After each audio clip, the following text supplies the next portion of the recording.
سلام به همگی، مریم حبیبی هستم. به کانال آشپزی من خیلی خوش اومدید.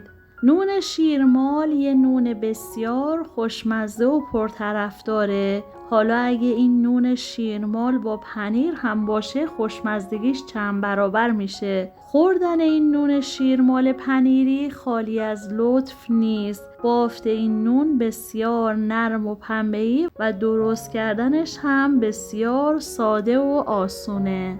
برای درست کردن این نون شیرمال پنیری ابتدا 400 میلی لیتر شیر گرم رو داخل ظرفی میریزم. 15 گرم شکر، حدوداً 1 قاشق غذاخوری و 10 گرم خمیر مایه، حدوداً 1 قاشق غذاخوری رو بهش اضافه میکنم. کمی هم میزنم تا شکر کاملاً حل شه. به 480 گرم آرد احتیاج داریم. آرد رو الک میکنم و به بقیه مواد نون شیرمالمون اضافه میکنم. حالا 1 قاشق چایخوری نمک هم میریزم. شروع به مخلوط کردن آرد با بقیه مواد میکنم تا خمیری نرم و چسبناک به این صورت به دست بیاد.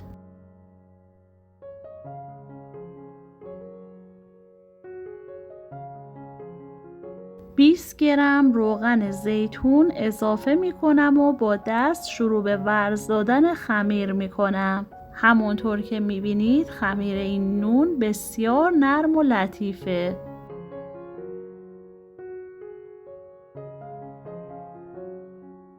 روی میز رو کمی آردپاشی می کنم و خمیر رو روی میز قرار میدم.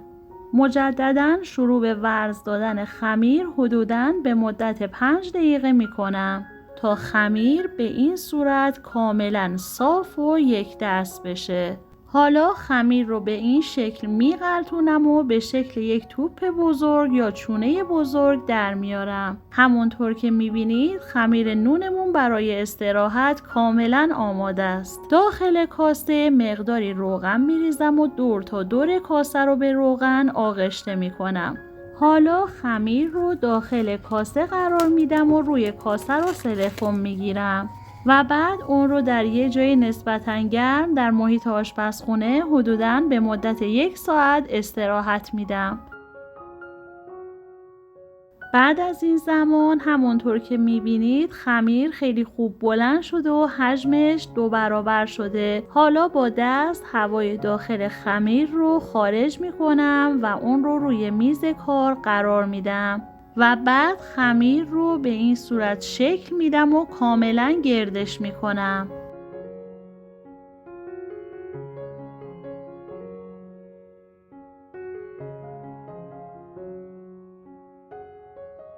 خمیر رو به 4 قسمت تقسیم میکنم.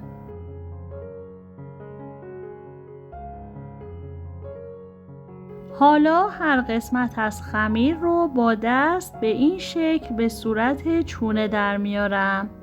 این کار رو با بقیه قسمت‌های خمیر هم انجام میدم.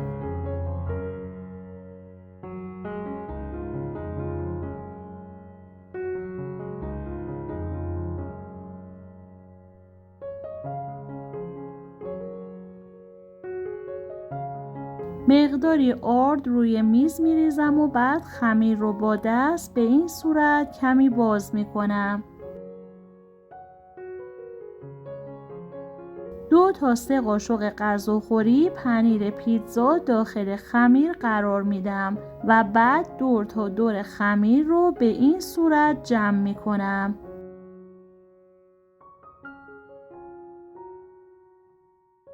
حالا خمیر رو برمیگردونم و با دست کاملا اون رو گرد میکنم و بعد خمیر نون شیرمالمون رو داخل سینی فر که با کاغذ روغنی پوشوندم قرار میدم.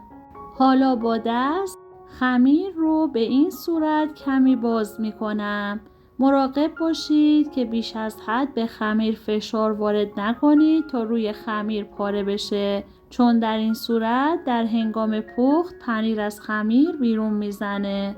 دوستان، آموزش‌های متنوعی داخل کانال هست. من سعی کردم رسیپی ها رو به آسون ترین و ساده ترین روش آموزش بدم تا همه بتونن ازش استفاده کنند. اگر تا به حال عضو کانال نشدید لطفاً کانال رو سابسکرایب کنید، زنگوله رو فعال کنید تا اگر ویدیوی جدیدی گذاشتم مطلع شید. این نونهای شیرمال پنیری بافت فوق‌العاده نرم و پنبه‌ای دارن و به خاطر داشتن پنیر فوق‌العاده خوشمزه هم هستن. پیشنهاد میکنم حتما این نونهای شیرمال پنیری رو درست کنید و از خوردنش لذت ببرید. وقتی که همه نونها رو آماده کردم مجددا روی اونها رو میپوشونم و این بار به مدت 20 دقیقه بهشون استراحت میدم.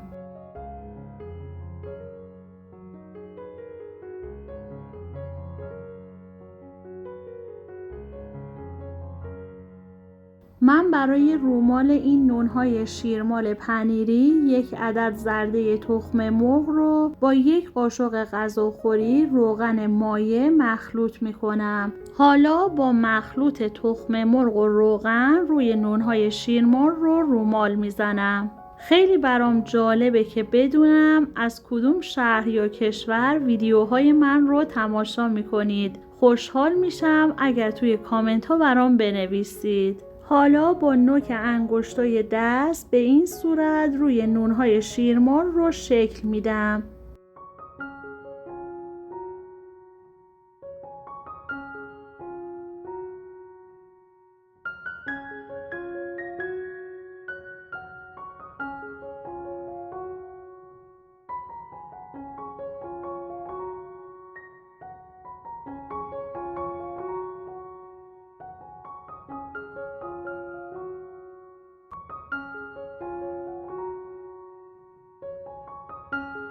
حالا مقداری کنجد و سیاه دونه روی نونهای شیرمال میریزم.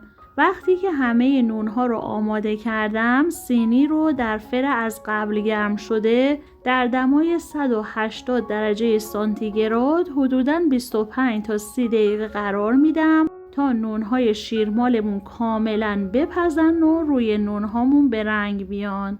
بعد از این زمان نونهای شیرمال پنیری خوش رنگ و خوش طعم و خوش بافت ما آماده است. پیشنهاد میکنم این نونهای شیرمال پنیری خیلی خوشمزه رو درست کنید و آموزشش رو هم برای دوستانتون بفرستید. خیلی ممنون که تا انتهای این ویدیو با من همراه بودید.